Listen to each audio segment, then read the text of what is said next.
আমি আল্লাহর গোলাম, আমাকে একদিন আল্লাহর দরবারে হাজির হতে হবে। মৃত্যুর পরেই কবরের ভয়াবহ শাস্তি, কিয়ামতের ময়দানে জাহান্নামের শাস্তি, সেই ভয়াবহ দিন হাসরের মাঠ।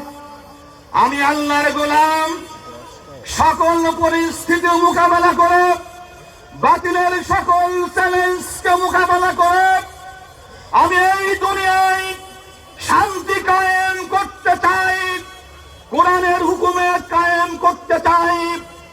আল্লাহর দিন কায়েমের মধ্য দিয়ে আমি আমার ঈমানটাকে বুকে নিয়ে কবরের জীবনে গিয়ে শান্তি পেতে চাই, পরকালে আমি নাজাত পেতে চাই, জাহান্নামের আগুন থেকে বাঁচতে চাই।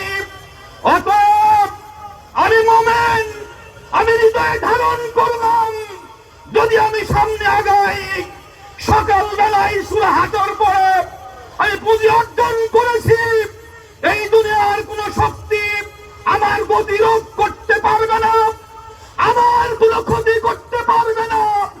সবার বড় আমার আল্লাহ, তিনি আমার সঙ্গে আছেন। আমি কাউকে পরোয়া করি না, পরোয়া করি না, পরোয়া করি না।